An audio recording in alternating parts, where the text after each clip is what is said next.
हम भारत के लोग यानी कि भारत की जनता ही तय करती है भारतीय संविधान की दिशा और दशा। भारत अपने आंतरिक व बाहरी निर्णय खुद ले सकता है, भूटान संप्रभु नहीं है। जैसे पाकिस्तान भी आजकल हो गया, कहने को तो संप्रभु है लेकिन उसके अधिकार और उसकी राजनीति कोई और चला रहा है, अमेरिका चला रहा है, कहीं चीन चला रहा है। बड़े ही दार्शनिक हुए हैं कार्ल मार्क्स। इससे जो है अमीर वाले से थोड़ा टैक्स ले लिया जाएगा, इसको इतने पे रह जाएगा, ठीक है, इतने पे आ गया जी, इससे टैक्स यहाँ पर था और इससे टैक्स ले लिया थोड़ा तो ये यहाँ पर आ गया। और जो गरीब वाला था इससे इसे इसे हमें जो टैक्स का पैसा मिला इससे थोड़ी हमने सुविधा दे दी। इसका प्रस्तावना को हम बिल्कुल छोटे-छोटे पॉइंटों में हम तोड़ कर देते हैं, ठीक है। तो पहला पॉइंट है, हम भारत के लोग, अर्थात इसका मतलब क्या है, हम भारत के लोग,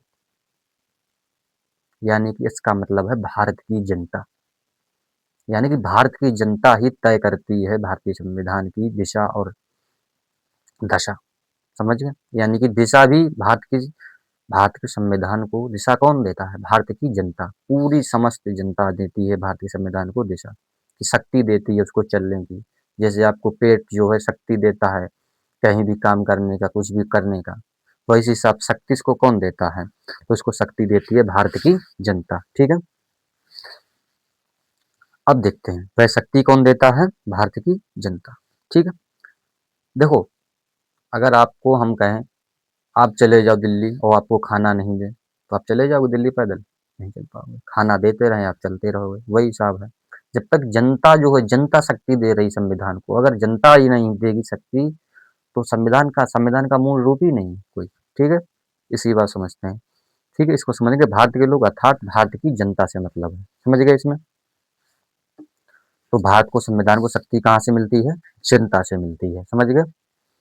अब देखते हैं आगे पॉइंट लिखा है, संपूर्ण प्रभुत्व संपन्न, संपूर्ण प्रभुत्व संपन्न, यानी कि हम किसी के हम अपने स्वप्रभु हैं, यानी कि हम अपनी मर्जी के मालिक हैं। हमारे संविधान कहता है कि हम किसी के दबाव में काम नहीं करते, ना ही किसी का हमारे ऊपर दबाव है कि हाँ कोई देश कहेगा कि तुम, जैसे अभी चल रहा है रसिया से तेल ना खरीदो, कितना गंभीर समस्या है, लोग कितना दबाव बना रहे हैं मोदी जी पर, लेकिन नहीं, हमारे संविधान में कहा गया कि हम संप्रभु हैं, हम खुद के प्रभु हैं, हमारे ऊपर कोई भी नहीं है। हमारा देश सर्वोपरि है, हमारे लोग सर्वोपरि हैं, हमारा संविधान सर्वोपरि है। कोई देश हमसे ये नहीं कह सकता कि हाँ तुम हमारे नीचे काम करो, ठीक है। तो यहाँ पर यह भी बात कही गई है कि हम किसी के पक्ष में नहीं हैं, हम निष्पक्ष हैं, ठीक है। ये नहीं, देखो यूक्रेन चल रहा है, रूस युद्ध भी चल रहा है, लेकिन अपनी सफाई संविधान वोकनम भारत जो है किसी को नहीं रखता है, ना यूक्रेन को अपनी देता है ना रूस को, ठीक है। तो यानी भारत का एक संविधान में भी कहा गया है कि तुमको एकदम अलग रहना है, तुम संप्रभु हो, तुम्हें किसी की जरूरत नहीं है, ठीक है। यानी किसी के फैसलों पर तुम्हें दबाव के नीचे काम नहीं करना, ऐसी बात समझ लो, ठीक, समझ गए। तो संप्रभु यानी कि भारत अपने आंतरिक व बाहरी निर्णय खुद ले सकता है, इतना स्वतंत्र है कि नहीं हमारे कोई बाहरी निर्णय और कोई ले रहा है। जैसे आपको एक एग्जाम्पल देता हूँ, भूटान, भूटान संप्रभु नहीं है, क्योंकि उसके बाहरी निर्णय कौन लेता है, बाहरी निर्णय तो वो लेता है लेकिन उसके मिलिट्री वाले हैं, उसकी निर्णय कौन लेता है, घर के लोग लेते हैं, भारत उसकी रक्षा करता है। तो वो भूटान अभी संप्रभु नहीं है। जैसे पाकिस्तान भी आजकल हो गया, कहने को तो संप्रभु है लेकिन उसके अधिकार और उसकी राजनीति कोई और चला रहा है, अमेरिका चला रहा है, कहीं चीन चला रहा है, समझ गए। आगे देखते हैं भाई, समाजवादी, हमारे संविधान में समाजवादी भी अर्थ दिया गया है। समाजवादी से क्या मतलब है, देखो यूरोप में एक बड़े ही दार्शनिक हुए हैं कार्ल मार्क्स, ठीक है। कार्ल मार्क्स ने कहा है कि विचारधारा जो है समाजवाद की, उन्होंने कहा है कि जो समाज है वर्ग संघर्ष से बना है समाज, ठीक है। यानी कोई गरीब है, कोई अमीर है, ठीक है। तो उसमें जो है सबके लिए एक बड़ा ऐसा रोड बनाया जाए, जैसे मान लो एक रोड है, क्या है, रोड, सीधा रोड है, उस पर जो है कहीं गड्ढा है, कहीं ऊंचा है, कहीं खाला है, तो रोड बनाने से पहले होता है, लेकिन अगर रोड बनाया जाए तो बिल्कुल सबको साफ बराबर कर दिया जाता है।